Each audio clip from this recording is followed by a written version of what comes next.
하나님, 오늘도 귀한 발걸음 주님 전으로 인도하셔서 복된 주일을 예배함으로 시작하게 하시니 감사합니다.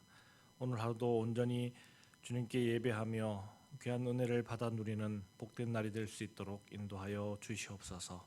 감사드리며 예수님 이름으로 기도드립니다. 아멘.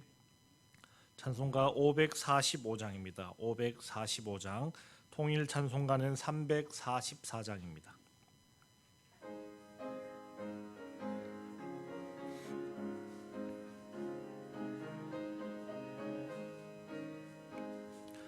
이 눈에 아무 증거 아니 배어도 믿음만을 가지고서 늘 걸으며, 이 귀에 아무 소리 아니 들려도 하나님의 약속 위에 서리라.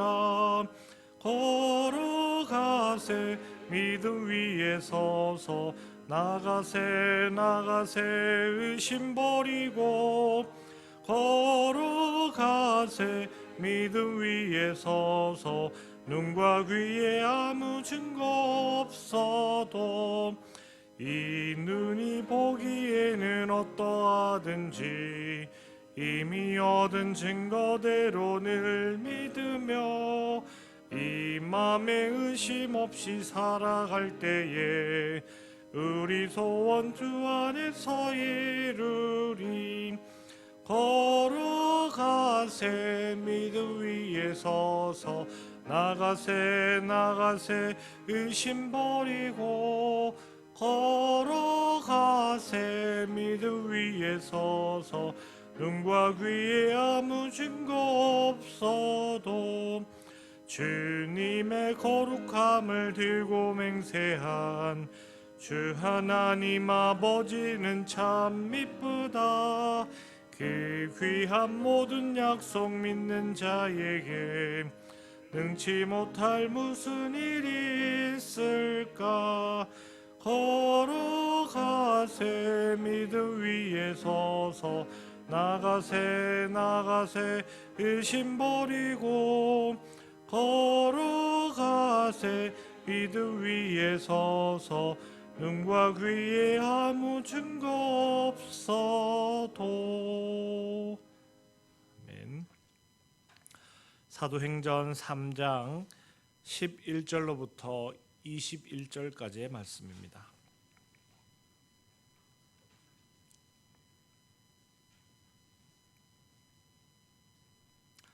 사도행전 3장 11절부터 21절까지 말씀 교독하시겠습니다. 나은 사람이 베드로와 요한을 붙잡으니 모든 백성이 크게 놀라며 달려나가 솔로몬의 행각이라 불리우는 행각에 모이거늘,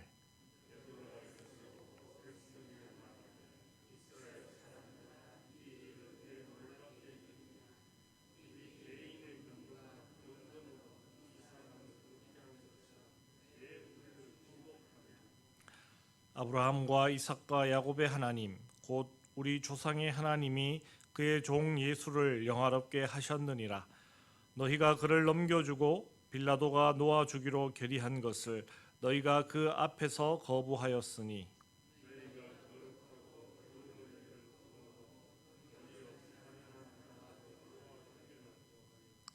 생명의 주를 죽였도다. 그러나 하나님이 죽은 자 가운데서 그를 살리셨으니 우리가 이 일의 증인이라.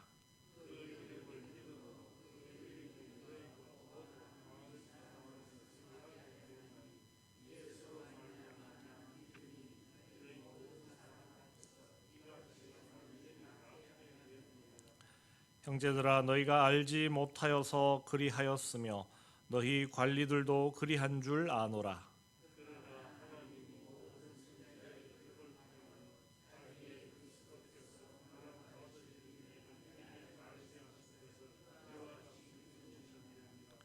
그러므로 너희가 회개하고 돌이켜 너희 죄 없이 함을 받으라. 이같이 하면 새롭게 되는 날이 주 앞으로부터 이를 것이요,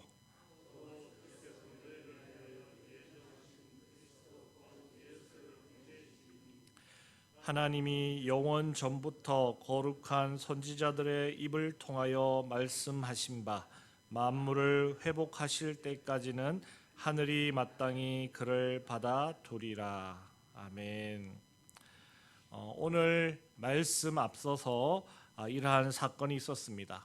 베드로와 요한이 성전에 올라가 날 때부터 걷지 못하는 사람을 그 유명한 말씀 은과 금은 내게 없거니와 내게 있는 이것을 내게 주노니 나사렛 예수 그리스도의 이름으로 일어나 걸으라 그렇게 말하며 그를 일으켜 세우는 사건이 오늘 말씀 앞에 있었습니다. 이 놀라운 기적의 사건을 사람들이 놀라하며 몰려드는 가운데 오늘 말씀이 시작됩니다. 많은 군중들은 그 걷지 못하는 자를 고친 베드로와 요한을 놀라워하며 몰려들었습니다. 그들이 그렇게 몰려드는 이유는 그 놀라운 일을 행한 베드로와 요한이 어떤 신적인 능력을 가진 그러한 인물들인가 하여 놀라움과 신기하는 마음에서 그렇게 몰려든 것입니다. 그러나 그렇게 몰려든 군중을 향해 베드로는 왜 우리를 주목하느냐 그렇게 말합니다.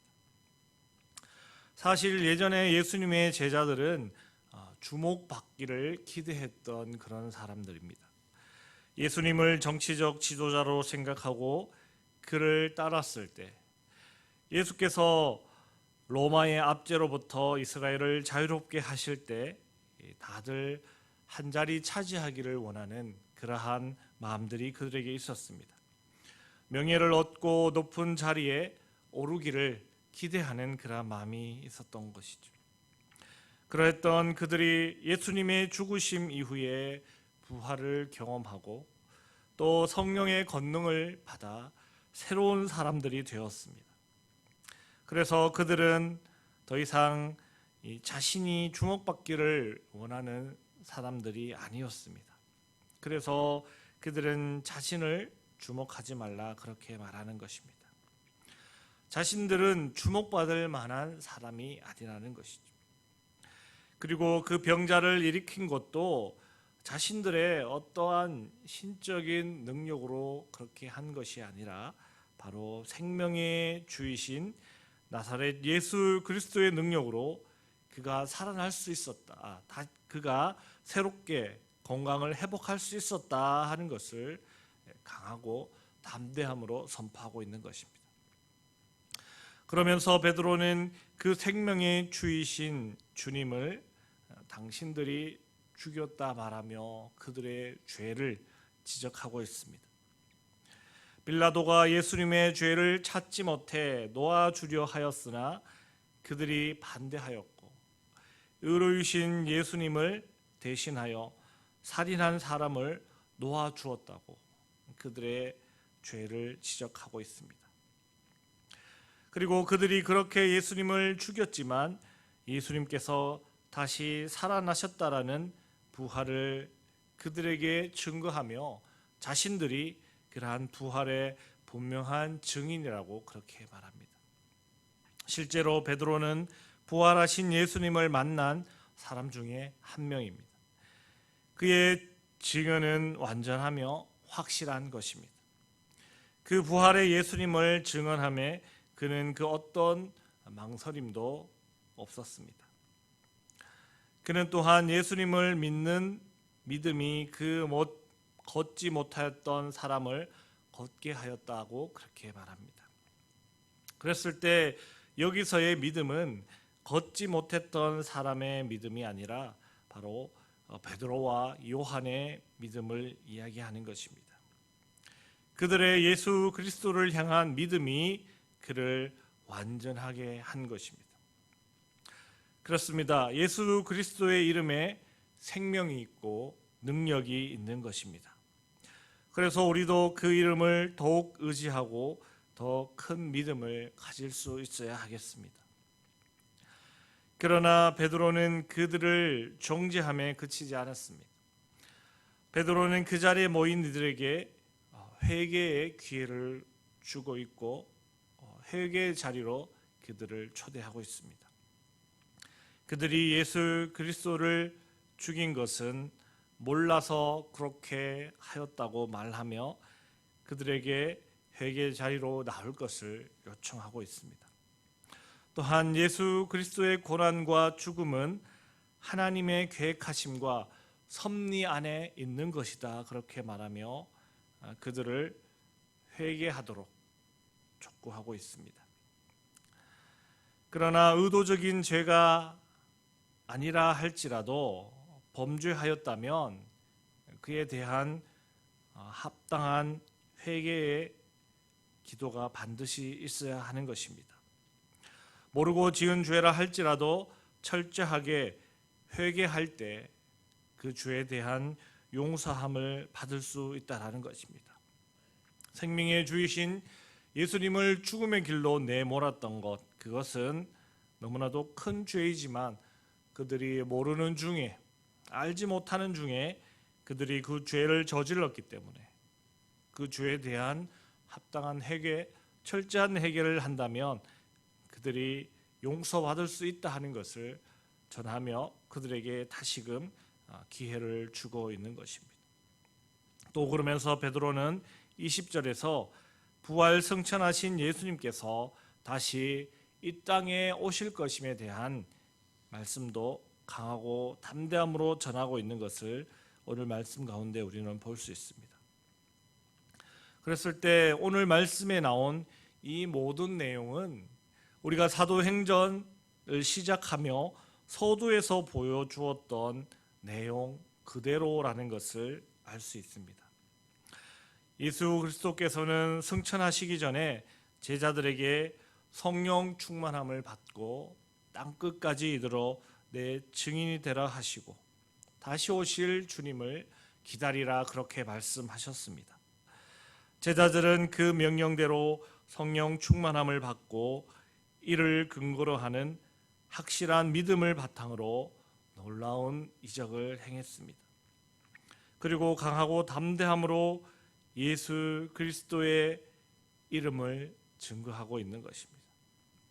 그리고 그 주님의 다시 오실 것에 대해서도 강하고 담대함으로 증거하는 모습을 오늘 말씀을 통해 우리는 알 수 있습니다. 이 제자들의 변화된 모습이 얼마나 놀라운 변화의 모습입니까? 예수님을 모른다고 부인했던 것이 불과 얼마 전의 일입니다. 예수님의 죽음을 목격한 것도 불과 얼마 전의 일입니다. 백성을 선동한다는 반역죄로 죽임당한 예수님을 금방 돌아서서 전한다는 것이 과연 보통의 일이겠습니까? 또한 실질적으로 예수님을 죽이는데 한몫하였던 그 사람들 앞에서 예수님을 전한다는 것은 마치 기름을 두르고 불 속에 뛰어드는 것과도 같은 일일 것입니다. 그러나 그 예수님의 제자였던 베드로가 그렇게 변화되었다라는 것이죠. 너무나도 놀라운 변화가 아닐 수 없습니다. 일반적으로 우리는 사람은 변하지 않는다라고 그렇게 이야기하곤 합니다. 맞는 말입니다. 사람이 변화된다는 것은 참으로 어려운 일입니다. 그러나 성령의 능력으로 예수 그리스도의 이름으로 능치 못함이 없는 줄도 우리는 믿습니다. 성령 안에서 예수 그리스도의 이름으로 그 어떤 사람도 새로운 사람이 될 수 있는 것입니다. 그래서 교도소에서 사역하시는 분들도 계신 것입니다. 교도소를 보면 계속해서 같은 죄를 되풀이하며 계속 교도소로 들어오는 사람들이 있습니다. 그럼에도 불구하고 그들을 품고 그들을 위해 기도하며 헌신하는 사역자들은 성령의 능력으로 예수 그리스도의 이름으로 그 믿음 가운데 그들 또한 변화될 수 있다라는 확실한 믿음을 가지고 있기 때문일 것입니다. 또한 오늘 말씀에 나오는 군중들도 비록 그들이 예수님을 죽이는 일에 한몫하였다 하더라도 그들에게는 다시금 기회가 있고 회개함으로 예수 그리스도를 믿기만 하면 새 사람이 될 수 있는 것입니다. 베드로는 그 믿음의 힘을 자신도 경험하였고 그들에게도 오늘 소개하고 있는 것입니다. 우리도 생명의 주 되시는 예수님을 믿는 믿음 안에서 날마다 새로운 삶을 살아가야 하겠습니다. 그러한 은혜가 있는 여러분들의 귀하고 복된 삶이 다 되시길 주님의 이름으로 축복합니다. 기도하겠습니다. 하나님, 은혜 감사합니다. 비록 죄된 가운데 있지만 그 죄를 온전히 회개함으로 예수 그리스도를 믿는 믿음 위에 확실하게 선다면 그 모든 죄를 용서하심으로 우리를 새롭게 하시는 주님의 은혜를 오늘 말씀을 통해 깨닫게 됩니다. 우리가 죄 가운데 있습니까? 주님 앞에 회개함으로 돌이킬 수 있도록 도와주시고 인도하여 주시옵소서. 우리도 베드로처럼 성령 충만함 가운데 예수 그리스도의 온전한 증인이 다 되게 하시고 또한 다시 오실 주님을 땅끝까지 이르러 증언하는 귀하고 복된 증인의 삶을 다 살아갈 수 있도록 도와주시고 인도하여 주시옵소서. 또한 주님을 믿는 그 믿음 안에서 날마다 새로운 삶을 살아가는 귀하고 복된 삶을 살아가는 저희들이 다 될 수 있도록 도와주시옵소서. 감사드리며 거룩하신 예수님 이름으로 기도드립니다. 아멘. 하늘에 계신 우리 아버지, 아버지의 이름을 거룩하게 하시며 아버지의 나라가 오게 하시며 아버지의 뜻이 하늘소와 같이 땅에서도 이루어지게 하소서. 오늘 우리에게 일용할 양식을 주시고 우리가 우리에게 잘못한 사람을 용서하여 준 것 같이 우리 죄를 용서하여 주시고 우리를 시험에 빠지지 않게 하시고 악에서 구하소서. 나라와 권능과 영광이 영원히 아버지의 것입니다. 아멘. 이 시간 기도하실 때 오늘 주일 모든 예배와 사역과 설교자들을 위해서 기도해 주시고 또한 선교사님들의 사역과 또 각 부서 활동의 활성화와 교회 학교의 부흥, 또 교회 내 교인들의 건강, 나라와 민족과 세계 평화를 위해서도 기도해 주시고 또 각자의 기도 제목 따라 기도하실 때 우리 주여 크게 한번 부르짖고 함께 기도하시겠습니다. 주여. 아버지 은혜 감사합니다. 오늘도 귀하고 복된 주일을 저에게